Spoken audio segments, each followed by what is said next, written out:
Even though we may be calling it one thing, I think that I agree. everybody has their version of what they do Yeah, to make things accommodating to their truth. I agree. Um, and I think that there's their truth, then there's the truth, and then there's the hidden facts behind their truth. Yeah, And because if you truly understand who they are, then you'll see through what they're Mhm. saying and get to the bottom of it. Yeah, that's true. So do you think that it's manipulative then, or do you think it's just them trying to impress us? Because earlier we talked about that society has this pressure on men that they feel they have to know stuff. Well, I think that all of us fall underneath that depending on what we're dealing with at the moment. You know, Mhm. if you're the only black in the room, everybody wants you to come up with the answer for the black people. If you're the only Christian in the room, then they think you're supposed to know every Bible verse and every character in the Bible. So I honestly, I think it's a little bit of, I think some of it is manipulation Mm. because, I mean, why taint your truth unless you want somebody to see it a certain way? Because Ooh, that's there's a difference deep. between my perspective of what you said and you trying to shape my perspective. You shaping my perspective is manipulation. Me Oh, hearing your truth, and then me looking at it through my lens, your lens, and other lenses, and then me developing my own understanding. That's one thing. But if you give me information that leads me in a certain direction, it's manipulation. that's manipulation. I agree with you because I was thinking about that too. Because as I said, there's a woman that has a book, and she's talking about the challenges with being with men in the 21st century, and she used this term. But the very first time I heard mansplaining was when Kevin Hart had his TV show, and I can't think of the name right now, but Okay. I just lost it. Mm. It was him, Nelly, uh, Okay. all of them, it was a bunch of them all together, and they were just living their lives as men. The husband, I think it was something husband was Hollywood coming, was coming. husbands of Hollywood. Yeah. Husbands of Hollywood, that's what it was. And I started hearing him talking about this. You doing this mansplaining? You doing this mansplaining? We ain't women. Da, da, da, da, da, da. And I said, wait a minute. So, so it just was a conversation again that I thought. And as I said earlier, when the brothers was on, they were quiet. They would comment. They would write their comment, but they wouldn't say it online. But they made comments like, they do feel like there is pressure for them to have to know how to do things.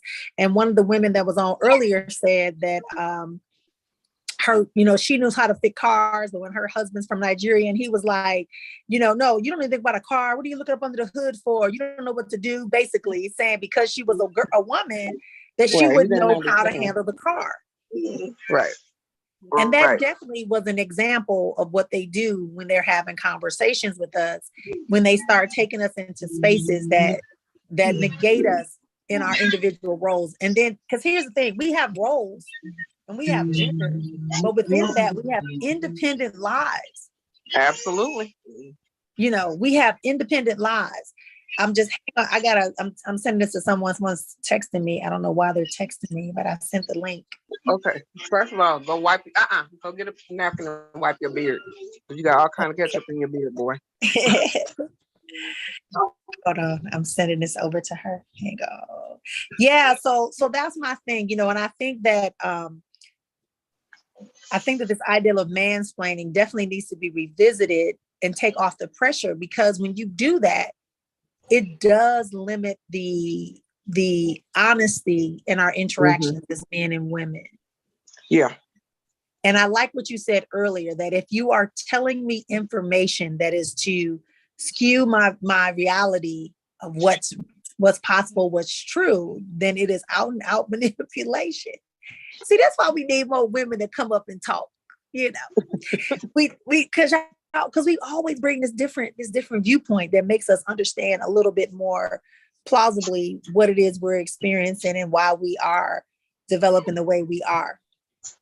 While we are developing the way we are as people. And, the whole goal of the Saturday chat is for us to become more empowered and to have more conversations that bring about more harmony between, first of all, for your own life, and then for those Right. that you interact with. Because that Absolutely. becomes my question became, so does a man do that to his mother? Because she's also a woman. Well, How often would that happen? it really depends on what their relationship is. It would Okay. depend on the constitution of what been prior to those early years. If he Gotcha. saw dad do it, if he saw other males do it, he might try that with her. But she probably can see through it because she knows him so well. And then, of course, then there's those mothers that don't know their sons at all. It's true. Now that part is true because they kind of keep them off to the side, even if they're raising them, right? Yep. And sometimes it ain't even raising them. Sometimes it's just closing them and giving them food and fend for yourself. Don't go there because don't go there. And that is something that I think too, that is a topic that I have on the list for one of our Saturday talks, is that how do we raise our boys? Are we, and I'm saying the word raise because that's a commonality term, but we're not raising them. We're really helping them develop to become males in this society. And how many, just that whole conversation. That's why I said this idea that a man is creating inaccurate information, spinning stories, or taking a position just because he feels he has to as a man, that's some deep psychological paradigms that he is going to get tripped up, or they're getting tripped up over and over and over again. And so just knowing that puts it automatically as something that is not working best for all. Put it like that. Very true. And unfortunately, as a part of their culture, stretching the truth is just a part of their culture. And the men read in between the lines and figure out the truth in between. And it's not something that they always call people on about lying. Sometimes they just laugh at them because they know it's a lie. You know what? That's a good point.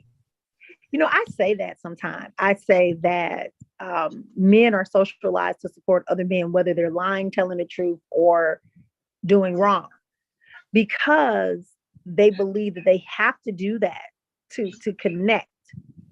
Mm-hmm. Now, they may take them in private, but in public, they tend, unless it's something very egregious, right? Right. Unless it's something very egregious, I think they respond differently. I don't want the brothers to go in my inbox and be all down on the comments talking crazy to us. Right. What we're saying is there's a tendency that when there is lies told, right, because they cover up. I got to ask the question. I mean, so it's not even just the cover up. It's like if you, and I'm highly socialized around males because of musicians and stuff. Yeah. So I watch how you interact. I watch how you guys treat each other. I watch how they call each other out about certain things, but then they don't say certain things, especially in common groups where there's other people around. And I mean, even Tyler Perry tried to show it to you a little bit. And why did I get married? How the men can have these real conversations, and then they call Angela's husband out online and what his triggers were. When he would say certain things, they would know he was lying, and they would laugh about it, but they wouldn't necessarily correct the behavior. That's a good point. I remember that scene. You're right. So if that's what they're socialized to do, but where does that come from though? I mean, you and I may not have the direct answer, but I think that that's another level for us to think about. Why is that socialization so prevalent that it is now embarking? And we know it's been going on for ages. It hasn't changed. But I mean, we in female culture, we have the same thing too. But the difference is we just sip the tea and throw the shady eye and just make eye contact with the person in the room that know it's a lie, and then we just keep talking as if we know, we ain't even gonna address the fact that she lying through her teeth. We just gonna keep rolling with it. Yeah, we do the same thing. Do you think it's dismissive then because we know it's not really gonna have a major impact on someone or something? Does that make the difference? I think sometimes it's that fear of confrontation, that not really wanting to address it because that person is going to argue up and down and you don't want to shift the energy in the room. So it's like, yeah, we just gonna move on with this, Yeah, I can see that because even I'm thinking about situations when you're raising children and how the men will, oh, I know how to change a diaper, or I know how to da da da da. But when that opportunity presents themselves, they tell these stories, right? About, oh yeah, I can do it.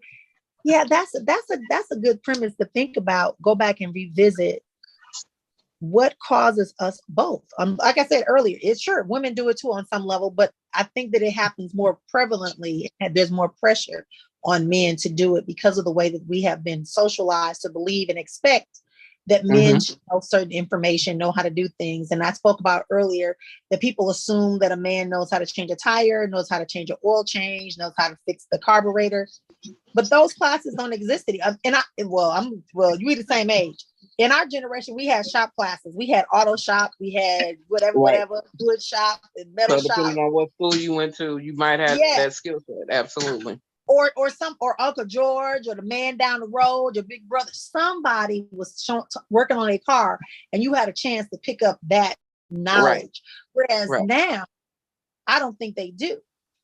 And so the spin became, I said earlier, are they trying to impress us by making themselves seem like they are more important, like they know something to get our attention? And in some cases, it is that.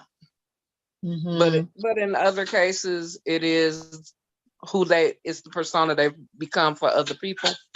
And so I need to keep up this image of this is who I am and I can do all of these things. And then maybe in the back room when you by yourself, you have that conversation inside going, man, I shouldn't have said all this stuff. What if somebody finds out I don't know it?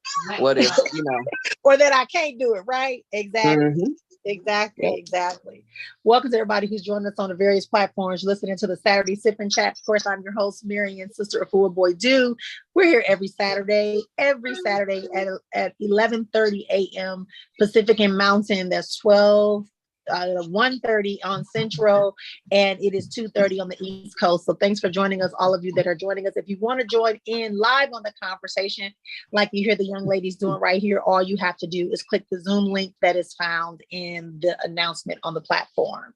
So yeah, we're going to be here a little while longer. We're going to be wrapping up shortly to finish up this conversation, but it has been a good conversation. Again, as I said earlier, it is a conversation that allows us to bridge the gaps between the genders, to bring us into more harmonic exchanges, to have greater understanding about what exactly it is. I shared Rebecca, the lady who wrote the book that prompted this conversation. I shared Rebecca's ideal of what she thought mansplaining was. And so I'm going to share that with us one more time before we go. And if you want to talk, go ahead and open up your mic. Go ahead and open up your mic and get started. But she's saying mansplaining is a pejorative term, meaning that the comment on or to explain something to a woman in a condescending, overconfident, and often inaccurate and oversimplified manner. This author, Rebecca Solnit, describes the phenomenon as a combination of overconfidence and cluelessness, right? And I think we talked about that earlier, right? The idea that they're just trying to make it seem like they know this information, as the woman talked about in the comments about her husband telling her she wouldn't know anything about what's under the hood, so why did she open the hood up? Those are examples of a far-fetched example, but it could be something as simple. Oh, first you're going to go get a screwdriver. Now, once you get the screwdriver, make sure the screwdriver has only one line, not the one that looks like a cross. And then when you get it, I want you to make sure that you don't poke it. That's oversimplifying a task, right? That's oversimplifying a task for people. And as you can see, the sister that's in the photo, she looking like, why are you doing this? Like, are you done? When are you done? Let me get back to what I got to get done so we can make this happen. So those of you that are here, if you want to open up your mics, you're welcome to open up your mics and give us some feedback. What mansplaining is, we want to make sure we get everybody a chance to get on board. Again, if you want to comment and you're on the other platform, please make sure that you are joining us and here on the call, and you can unmute and you can state your topic. If you are a woman and you are looking to revive, restore, reclaim more of your feminine divine energy, you can join me July 15th to the 17th here in Arizona for the Inner Heal Her Reclaim Experience Retreat happening July 15th to the 17th here. We're going to be having practitioners. We have our workshops, and we have a lot of good things that are going to happen. Every year we get comments and feedback that people want it to be longer. They wish it would happen more often, but it happens just once a year. And if you can't make it in person, go ahead and register to sign up for the virtual experience. No, you won't get a chance to be in the room with us, but you will be in the room with us because we have interactive activities that keep you accountable while you're watching. So don't think you're just going to get it and be staying at home and doing whatever you want to do, going grocery shopping. This is going to require you to stay interactive. We have rooms set up virtually that gives you the chance to have conversations like we're having in our discussion. We also display your comments up on the big screen while we're in sessions, and we really want you to experience all that you can while you are here. So thanks for joining us again here on the Saturday Sip and Chat. We're talking about mansplaining. What's your conversation? What's your thoughts? Is it manipulative? Is it them men just trying to impress us? Which one is it?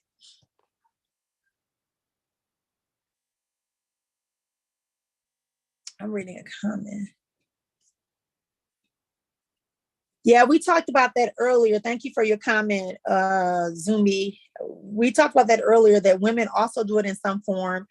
However, we were talking about the men because men tend to do it more readily, more often than women, because they believe in the society that they have been placed in a position where they should know how to have directions, instructions, and guidance. And in some cultures, even men believe that is their responsibility to show children and women how to do things and be the one who has the final say on how things are done, how it should be done, and when it should be done.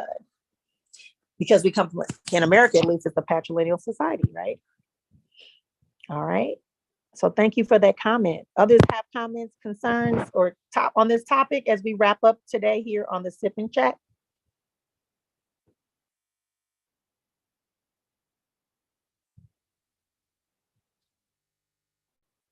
Oh, yeah. I will just share, just in case folks weren't in the room when we talked briefly. The long and short of it is, anytime you give information and it is skewed or directly worded in such a way to skew someone else's understanding of something, if you are trying to taint their perspective of what you're giving them, it is manipulation at the end of the day. It is, and there's no easy way to say that. Women do it too. Before any man says, well, women do it too. Absolutely. Absolutely. We are guilty of the same thing.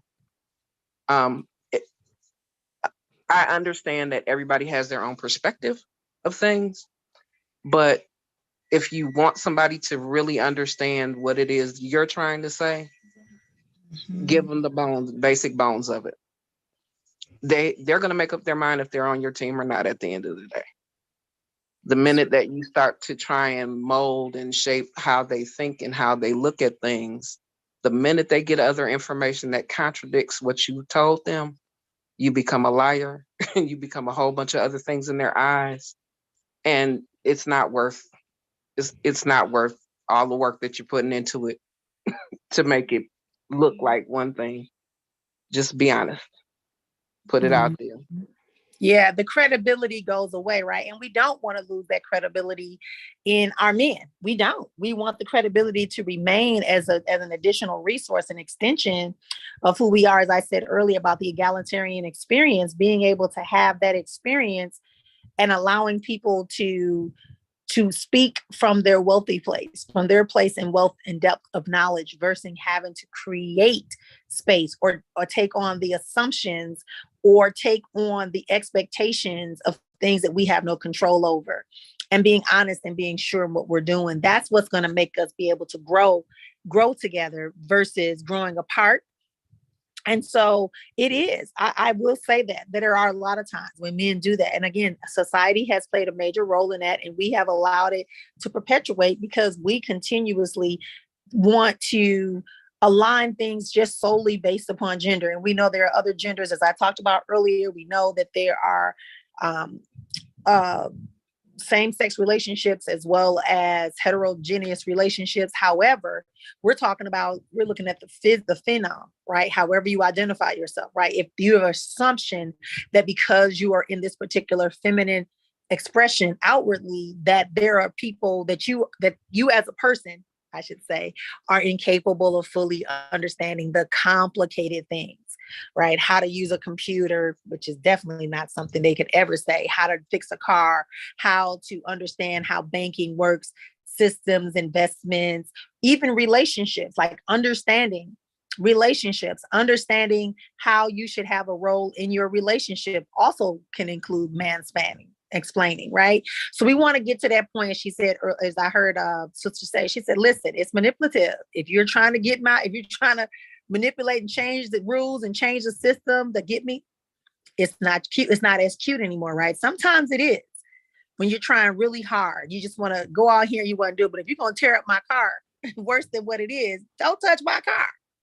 Don't try to explain it to me. Don't try to explain it to me. Just let me figure it out.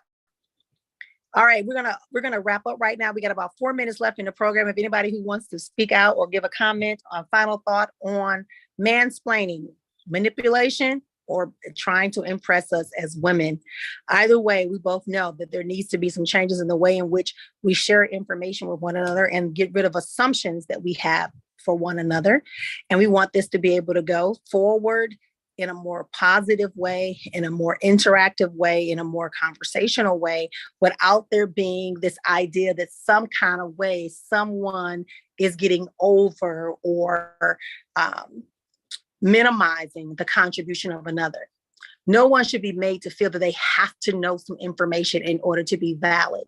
It's okay to say, I am unaware, I'm uncertain, I have yet to be exposed to that, versus rambling on and making condescending conversations that further divide us as people. If no one else has any conversation, then I'm going to wrap up our program, reminding y'all we're going to be here on next Saturday, same time, same place. Remember, that's going to be 11:30 a.m. Mountain and Pacific, 1:30 on the Central Time, and then again at 2:30 on the Eastern Time. See y'all next time. Got a comment? Got a topic you think would be hot enough for our sip and chat? Inbox me, email me, and we'll talk again real soon. Good night.